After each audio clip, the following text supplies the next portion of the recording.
I'm Brenda Kelly and I'm a technical analyst with IG.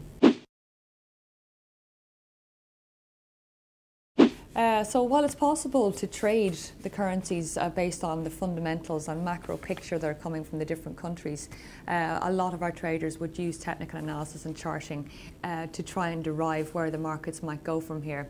You have the likes of support and resistance and trend lines, and of course they might adopt a moving average to ascertain whether or not something is in an uptrend versus another currency, or in a downtrend for that matter.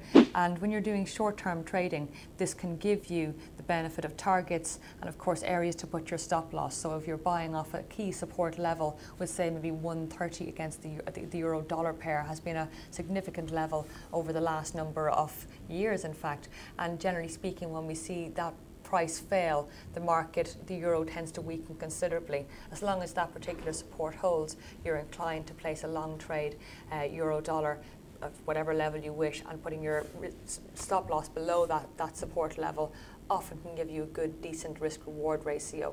We would recommend with all trades that you do that you would put a stop loss in place and always ensure that any trades that you do have an outcome that has at least 2 to 3 times more reward to the risk that you're putting on.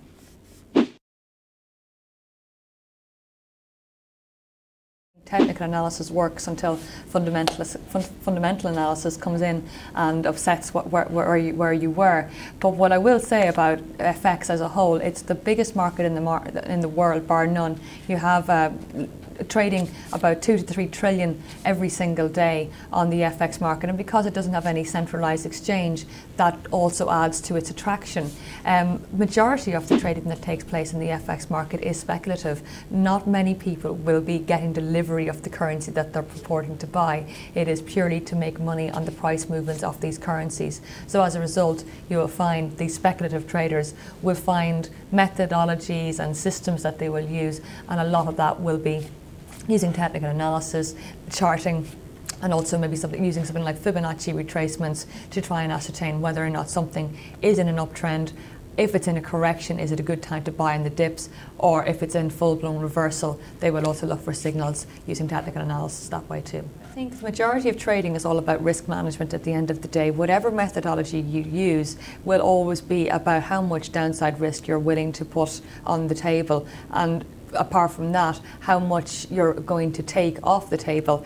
So it's a lot about fear and greed, I think. Any sort of trading is, you have to have a healthy dose of fear, but not too much, and you also need to be able to let a profit run rather than let a loss run. So any sort of trading that you do, be it based on macro data, be it based on the technical chart that you see in front of you, has to be about a risk-reward scenario and making sure you stick to that particular rule and not risk any more than say 2 to 3% of your capital on any one trade.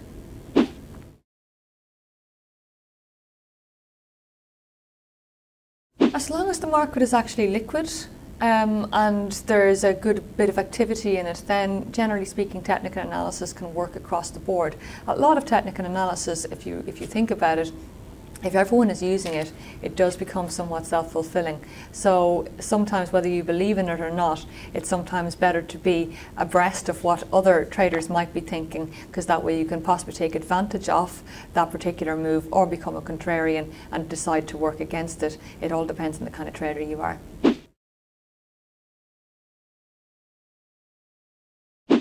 Well, it would depend on the time frame that you have and how long you're planning on holding a trade open for.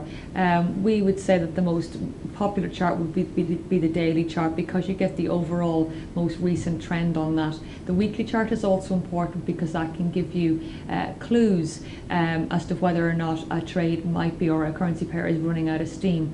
But most will probably trade off a shorter term time frame chart, maybe anything from 15 to 5 minutes in length. So that way they get a more precise entry point, but they will ascertain the real trend from the longer term charts.